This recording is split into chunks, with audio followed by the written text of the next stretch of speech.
আসসালামু আলাইকুম প্রিয় সাংবাদিক ভাইরা, গণ অভ্যুত্থান পরবর্তী অন্তর্বর্তীকালীন সরকার আমাদের সকলের সরকার। এই সরকার একটি বাজেট ঘোষণা করেছে। আমরা সরকারকে সাধুবাদ জানাই। অন্যান্য সময় সাধারণত বাজেট নিয়ে জাতীয় সংসদে বিতর্ক করা, একই সাথে মতামত দেওয়ার সুযোগ ছিল, কিন্তু দুর্ভাগ্যজনকভাবে এইবার এদেশের জনগণ সেই বিতর্ক শোনার সুযোগ থেকে বঞ্চিত হয়েছে। দলগুলো সেভাবে এখনো পর্যন্ত প্রতিক্রিয়া জানায়নি।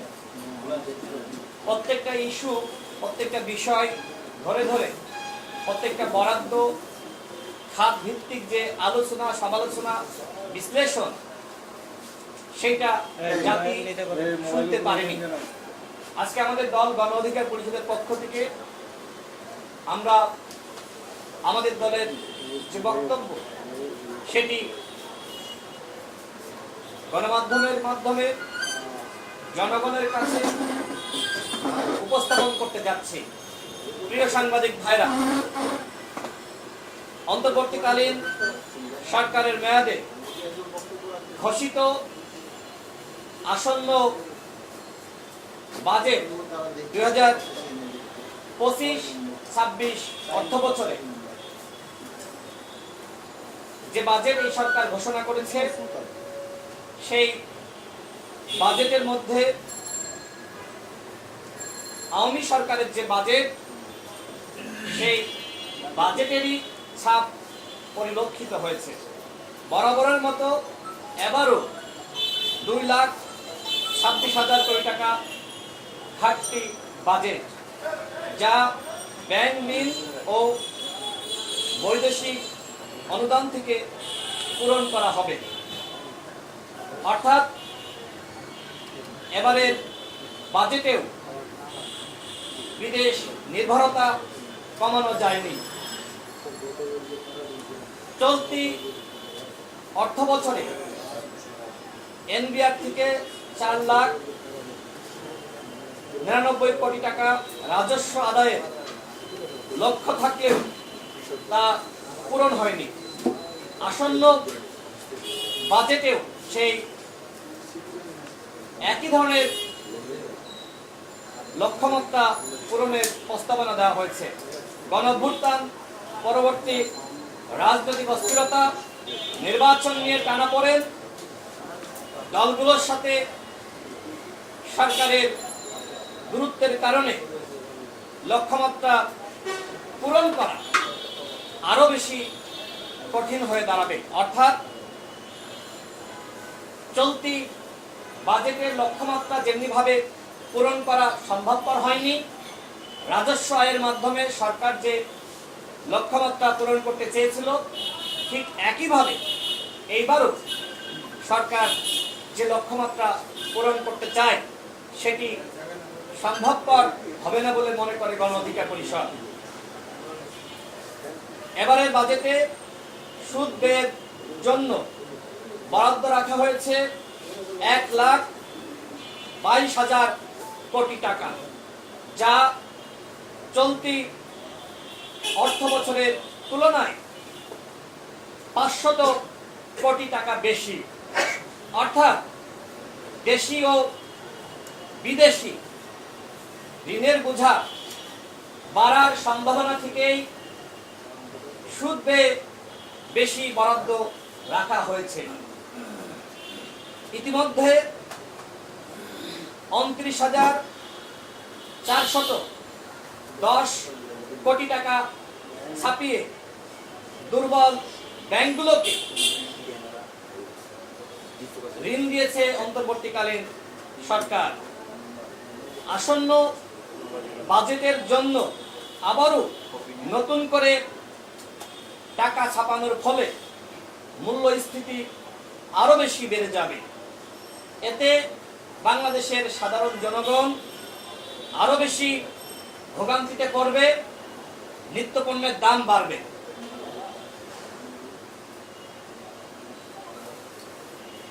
আসন্ন বাজেটে গড় মূল্যস্ফীতি 6.5% মধ্যে ধরে রাখার লক্ষ্য ঠিক করা হয়েছে, যেটা এই মুহূর্তে এবং বর্তমান পরিস্থিতি বিবেচনায় বাস্তবায়ন করা খুবই কঠিন। বর্তমানে গড় মূল্যস্ফীতি প্রায় 10% কাছাকাছি।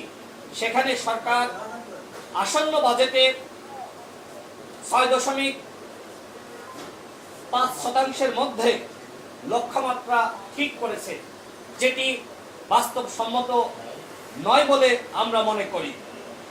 গণঅভ্যুত্থান পরবর্তী সরকার কর্মসংস্থান নিয়ে বিশদ পরিকল্পনা প্রকাশ করবে বলে আমরা মনে করেছিলাম, কারণ চাকরিতে কোটা সংস্কার বা বৈষম্য দূরীকরণের আন্দোলন থেকে গণঅভ্যুত্থান রচিত হয়। কিন্তু সেই হাজারো বেকার, চাকরি প্রত্যাশী 27 লাখ শিক্ষিত বেকারের জন্য আলাদা কোনো ঘোষণা এই বাজেটে পরিলক্ষিত হয়নি। মানুষের আয় ও ব্যয়ের মধ্যে যে তারতম্য, সেটি কমানোর জন্য বেকারত্ব এবং দারিদ্র দূরীকরণ নিয়ে এই বাজেটে জনগণের প্রত্যাশা সরকার পূরণ করতে পারেনি। সরকারি কর্মকর্তা কর্মচারীদের সন্তুষ্টি করতে তাদের বেতন ভাতা বাড়ানোর কথা বলা হয়েছে, কিন্তু এতে ধনী গরিবের মধ্যে বৈষম্য এবং মূল্যস্ফীতি আরো বেড়ে যাবে। সমাজ ও রাষ্ট্রে সাম্য প্রতিষ্ঠায় সরকারের চিন্তা এই বাজেটে প্রতিফলিত হয়নি। আমরা আওয়ামী লীগের আমলে বাজেটগুলোকে আমরা দেখেছি, সেখানে সরকারি কর্মকর্তা কর্মচারীদের সন্তুষ্টি করার জন্য তাদের বেতন ভাতা সবসময় বাড়ানো হয়েছে। এই বাজেটেও একই ধরনের চিন্তা আমরা লক্ষ্য করেছি, যেখানে বাজেটে শিক্ষা ও চিকিৎসা খাতে বরাদ্দ বাড়ানোর কথা ছিল। স্বাস্থ্য খাতে সংস্কার কমিশনের প্রস্তাবনা অনুযায়ী বাজেটে 15% রাখার প্রস্তাবনা ছিল, কিন্তু আসন্ন বাজেটে সেটি করা হয়েছে 5.3%, কিঞ্চিত বাড়ানো হয়েছে। শিক্ষার 2 মন্ত্রণালয়, প্রাথমিক ও গণশিক্ষা এবং শিক্ষা মন্ত্রণালয়ের জন্য 95,500 কোটি টাকা বরাদ্দের প্রস্তাব করা হয়েছে, যা মোট বাজেটের 12.1% মতো। কিন্তু শিক্ষাবিদদের মতে শিক্ষা খাতে বাজেটের ন্যূনতম 20% বরাদ্দ রাখা জরুরি।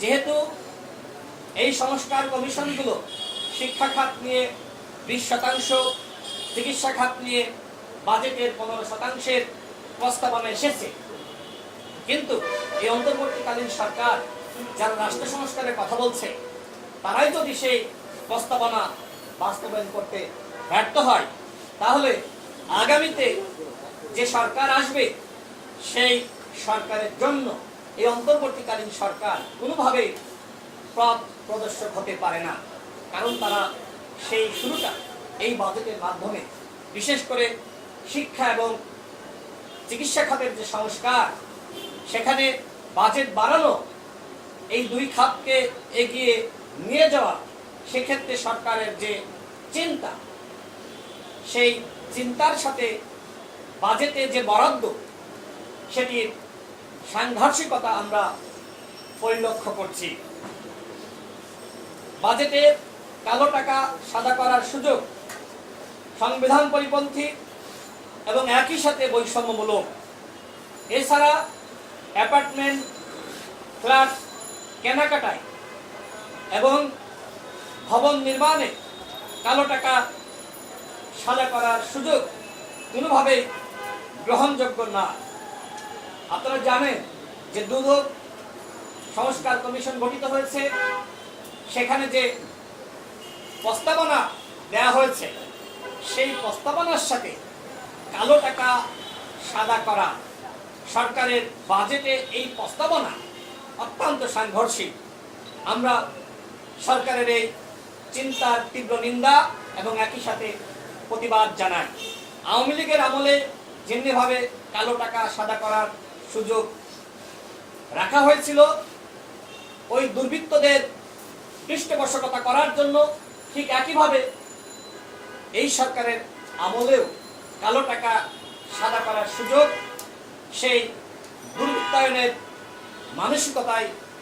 মানসিকতা বলে আমরা মনে করি। প্রিয় সাংবাদিক ভাইরা, এই বাজেটে শ্রমিক কল্যাণ তহবিলে 10% কর আরোপ করা হয়েছে, যেটি অত্যন্ত অযৌক্তিক এবং নিন্দাজনক। যেখানে শ্রমিকদের কল্যাণে আরো বেশি কার্যকর পদক্ষেপ নেওয়া সরকারের জন্য দরকার ছিল, সেখানে শ্রমিক কল্যাণ তহবিলের উপরে 10% কর শ্রমিকদের পেটে লাথি মারার শামিল বলে আমরা মনে করি।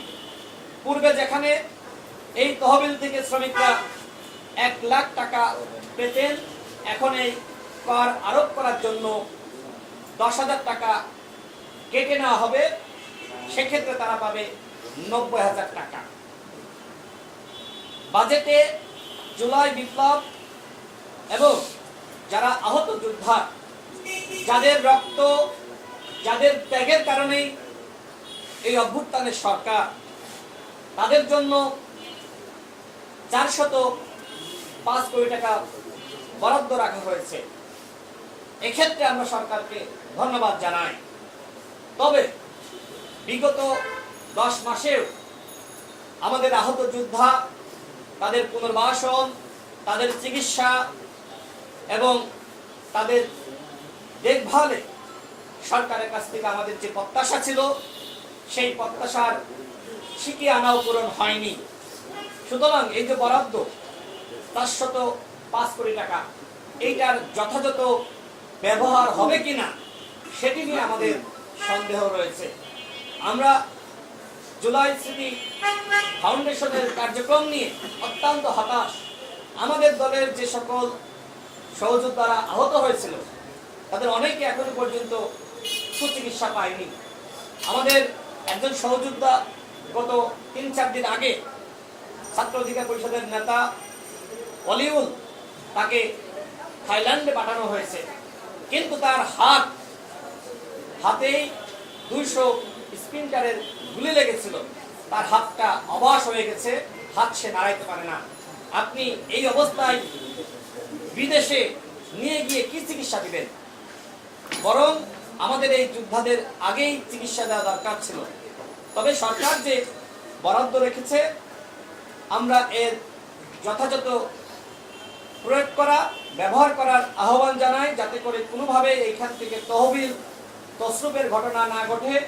আমরা দেখেছি যে জুলাই স্মৃতি ফাউন্ডেশন তারা যে অনুদান পেয়েছিল, সেটার যথাযথ প্রয়োগ হয়েছে কিনা সেটি নিয়ে কিন্তু মানুষের মনে সন্দেহ আছে। প্রিয় সাংবাদিক ভাইরা,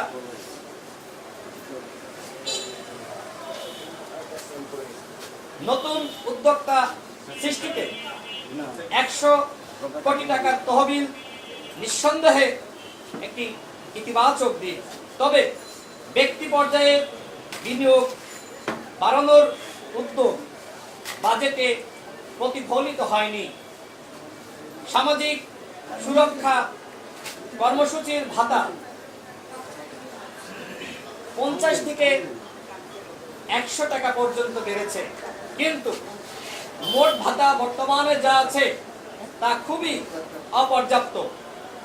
বাস্তবতা বিবেচনায় সরকারকে মোট ভাতার পরিমাণ বাড়ানোর আহ্বান করছি। পাচারকৃত অর্থ ও সম্পদের উপর কর আরোপ অত্যন্ত ইতিবাচক দিক, কিন্তু পাচারকৃত অর্থ ফিরিয়ে আনার কোনো পরিকল্পনা এই বাজেটে পরিলক্ষিত হয়নি। কৃষিতে তরুণ বেকারদের উদ্বুদ্ধ করতে কৃষি আয়ে 5 লাখ টাকা পর্যন্ত করমুক্ত রাখা অত্যন্ত ইতিবাচক দিক। বাজেটে কৃষি খাতে বরাদ্দ বাড়ানো হয়েছে, এটাকেও আমরা ইতিবাচক হিসেবে দেখছি। বাজেটে সাধারণ বিনিয়োগকারীদের প্রণোদনা রাখা হয়নি, বিশেষ করে একের পর এক শেয়ার বাজারে লোকসান অনেককে পথে বসিয়ে দিয়েছে। এ বিষয়ে কার্যকরী পরিকল্পনা দরকার ছিল। তবে শেয়ার বাজারে তালিকাভুক্ত কোম্পানির কর হার 20% করা হয়েছে, তালিকাভুক্ত নয় এমন কোম্পানির জন্য 27% করা হয়েছে।